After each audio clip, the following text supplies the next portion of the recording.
So, good evening everybody. I'm very happy to welcome all of you on behalf of CIO&Leader and Airtel to this event on next generation video collaboration with changing paradigm. As many of you know, my name is Giridhar and I'm group editor with 9.9 Media, which is the publisher of CIO&Leader magazine. I'm very happy that all of you could join us this evening, despite it being a working day and everybody has to go office tomorrow. So thank you very much for being here. And this evening we are all joined here to talk about using video technologies to improve and enhance collaboration and productivity. And so there is little doubt that money and communications are the twin engines of modern commerce. So without either, it's very hard to do any commerce today. And of course, organizations depend on a wide variety of communication technologies to help employees, customers, suppliers connect and collaborate with each other. And over decades, of course, these technologies have improved a lot. We started with maybe pigeon mail and letters and then telegram, telephone. So it's continuing to evolve. And the technologies have also improved a lot in reliability, functionality, effectiveness. And of course, costs have fallen a lot. Lots of people remember how expensive mobile phone calls used to be and how much they cost today. So costs have definitely fallen. And people with grey hair like me also remember how much internet used to cost and how much it costs today. So I think we have come a long way since then. And of course, these, even though communication and collaboration technologies are now widely available and they are quite cost effective also, there is still the challenge of making communication, the message, effective and efficient. You can have the latest technologies, but that doesn't mean you will have effective communication. You can have communication, but whether it's effective or not is a different thing altogether. I think all of you know you can send, everybody who's the head of IT knows, you send a message telling people, don't click on emails which you don't know where they go. Now everybody promptly click on the email. So having communication is good, effective communication is a different thing. And and the human mind is actually very good at interpreting written word and speech. We are very good. So we can take a letter, even though if the printing is not good, if the message is a bit jumbled, we can still make some sense out of it and understand it. Because the human brain is wonderful at trying to find these things. But communication becomes even more efficient and effective if it is combined with moving images. Which is why we all like personal interaction, right? That's why everybody likes to meet somebody else. And the reason for that is that we want to experience, interpret body language, the gestures, the expressions, and we place a lot of value in that. And that is one reason why video conferencing works so well. It allows you to not just communicate with the person, but actually see them and have some kind of interaction, better interaction by looking at the body language, looking at the person, looking at the expressions, and so the communication gets enhanced. And this is particularly important if you have different cultures, if you are working across geography, different languages. You may not know much Japanese, but it's probably you could communicate with somebody in Japan if you could actually see them and you could react to some of their gestures. So same as sign languages work if you don't know much. So, but the thing is, if video communication is so effective and efficient, why don't we use more of it? That's the question. Why don't we use lots of it if it's so wonderful? What are the challenges, the constraints in deploying this more widely across the organization? Why don't we have lots more of it? And not just within the organization, but also with customers, also with partners, also with vendors. Maybe we can't roll it out to everybody, but why not these critical interfaces for the organization with the outside world? Again, video communication and how will new trends like the mobile workforce, BYOD, legal and regulatory issues, how do these affect video communication? We all know with regular communications, if you write a letter on a company letterhead, then we know that you're legally binding the company to something. So you'll be very careful what you write. But what if you were to write anything? So today email is becoming that state that what you write in an email is become legal and regulatory. Video communication, how to handle this one?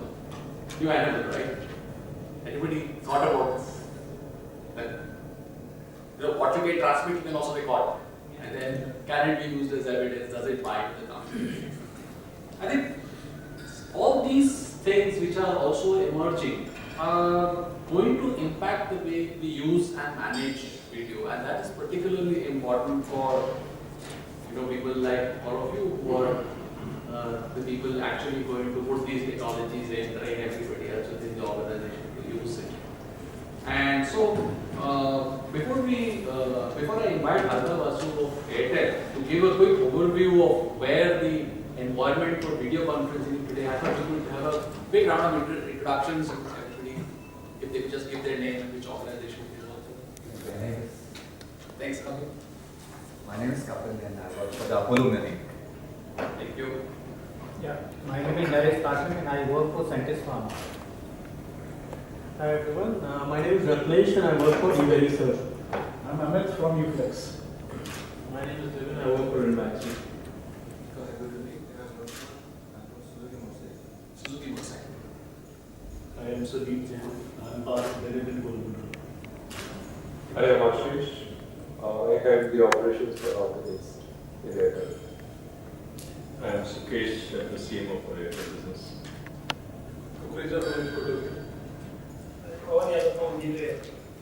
I'm Sanjeev Jain from Jindal ITF. I'm Mrs. Sharma from JK Tire Industries Limited. I am Rajiv Advani from eVery. I'm Bhaskar from FIS Global Solutions. Hello, I'm Manoj. I'm from the North. Thank you. So over to you, Arnav. Thank you. So you should introduce yourself as well. I'm Arnav. About a month back, I used to be heading products, data products for Airtel. But I've kind of changed roles now. And I look after the business for NCR, Delhi NCR. So I think over a period of time, I'll get to interact with a lot of you on the field, on the ground. But here today, I'm standing in my previous avatar as products. And I'm going to be explaining to you in a very crisp and short manner as to how things have evolved and how we are taking things as far as video collaboration is concerned. So, we'll talk first about how it's been so far. The way it has been is that there has been rooms and there have been rooms. And there are people who sit in those rooms and then they try to talk over video. That's the traditional model. In addition to that, you've now started adding more rooms, and therefore, the central exchange that you had became bigger and bigger. Because you felt that you would save a lot of money, and it's more effective, as Vinny was just saying, to do video conferencing and stuff like that. So multi-point video conferencing became important. And then, of course, you started adding more form factors. So from rooms, you also started going to devices. So you said, my CEO doesn't want to be running from one room to the other room, and therefore I would like to provide him a device in his office. Or I would like to provide video conferencing on the desktop for people.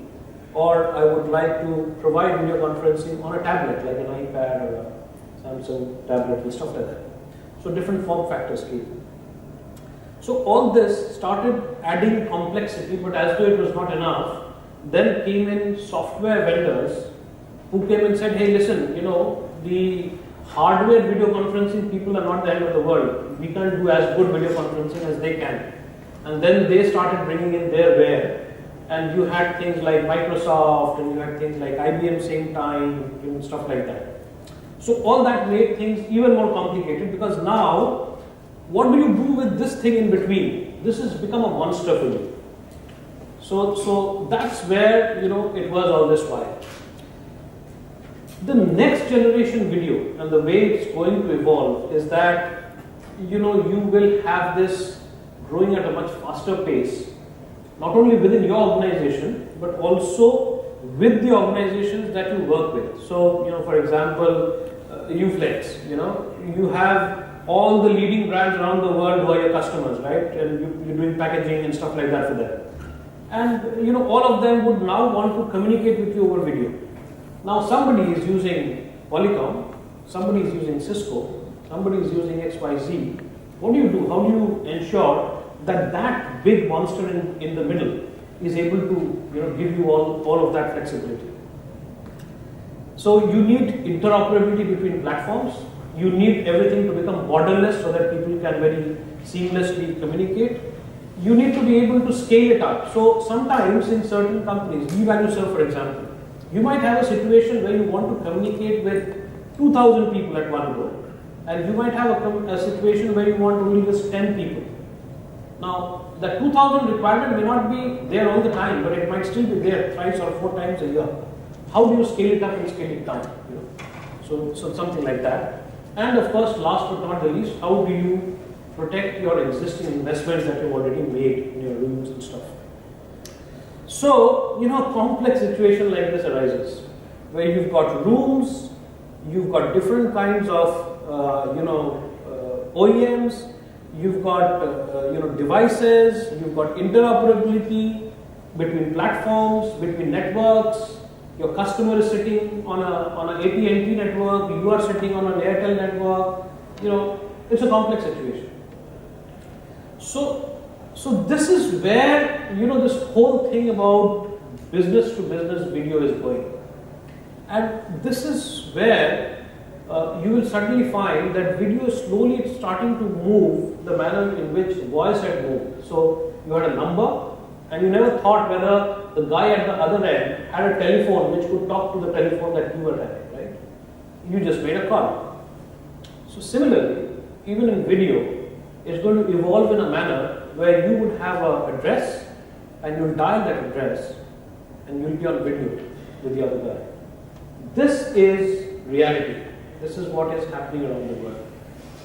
And this is where I think we should stop for a moment and think that do we as infrastructure owners of our companies have the capability and the ability today to be able to provide our entire ecosystem, which is our employees, our customers, our suppliers, the kind of capability that video will require. To hasten this process of this collaboration, there was something called OVCC which was formed approximately